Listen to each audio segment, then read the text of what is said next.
The Humvee has never been a popular vehicle among Marines. But these days, Humvees are more vulnerable than ever. A Humvee is no match for the latest rocket-propelled grenades, anti-tank guided missiles and sophisticated improvised explosive devices that insurgent groups like the Islamic State and the Taliban are now fielding. Even with additional armor, Humvees are underpowered. Wide and low to the ground, it is an easy target. It's just a god-awful vehicle, said former gunnery sergeant Matthew Martin, a former special operator who left the Marine Corps in 2014. It was a bad platform that had some armor slapped onto it and was asked to do too much. Right double quotation mark. But how the Corps will ultimately replace its fleet of 17,000 Humvees remains unclear.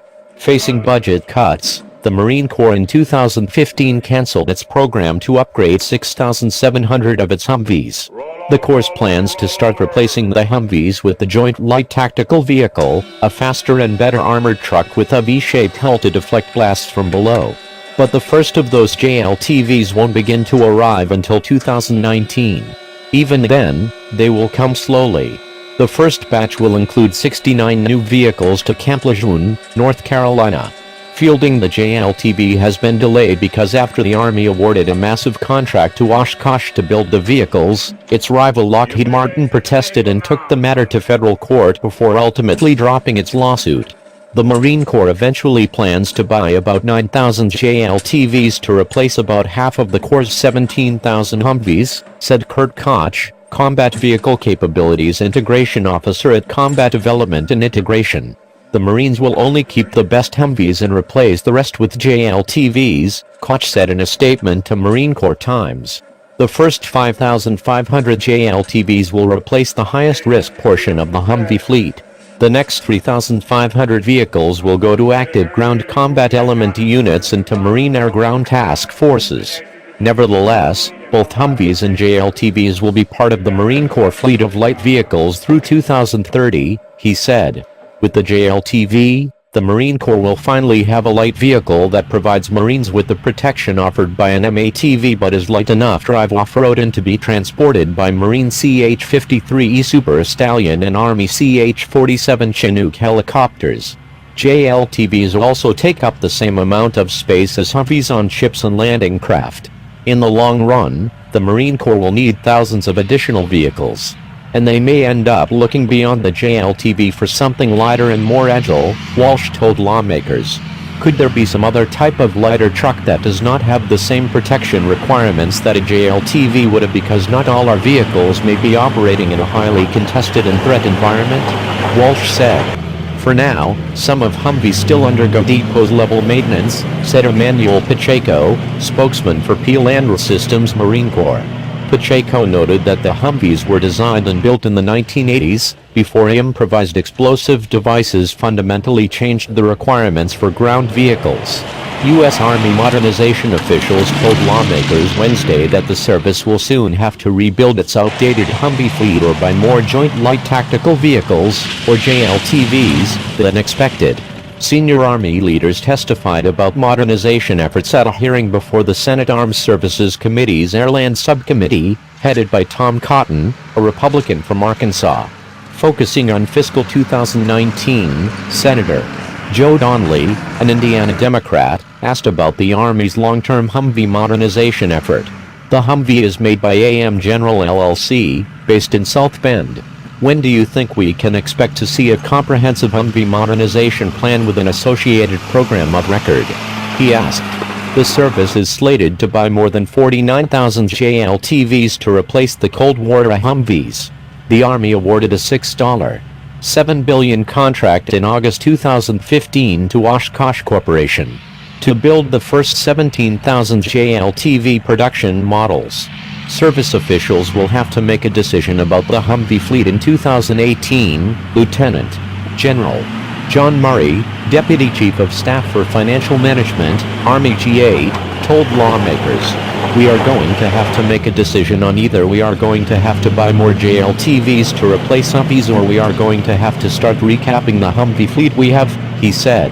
Currently, the service has a 50-50 mix between the JLTV and the Humvee total requirement, Murray said, explaining that the average age of the Humvee fleet is about 9. 5 years. We try to maintain less than 15 years, so we are in good shape for another couple of years in terms of the age of the Humvee fleet, he said. The total contract to Oshkosh is projected to be worth up to $30 billion, as the Army and Marine Corps plan to buy nearly 55,000 of the combat vehicles, including 49,100 for the Army and 5,500 for the Corps, to replace about a third of the Humvee fleets.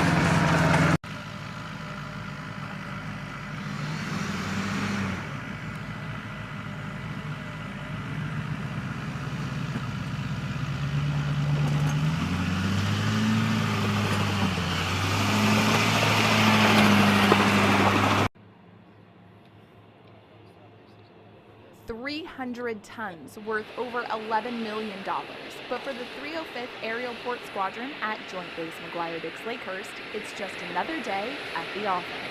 We became America's port of choice for a reason, because we do get the largest amount of cargo coming in and flowing it out to the forward range.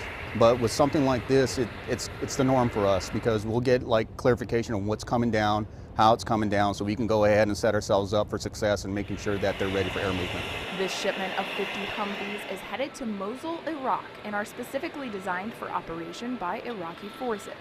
The transportation is made easier by the presence of Dover C-5 Galaxies, currently operating out of MDL. These kind of movements is what we train for every day. So in special handling specifically, we do onesie, twosies here or there. So we know how to do just one, but doing 50 at a time and how smoothly they go shows that our training every day and our mission every day supports the global reach that the Air Force says the AMC says we have. The cargo is at the 305th for less than a week before rapid global mobility works its magic at one of the busiest aerial ports in the country. Staff Sergeant Caitlin Jones, Joint Base McGuire-Dix Lakehurst, New Jersey.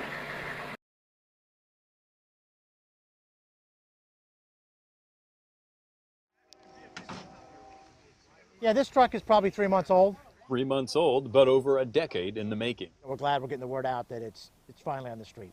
On the street and off-road, the military's newest vehicle tackles the future. This vehicle is just a leap ahead in its technology.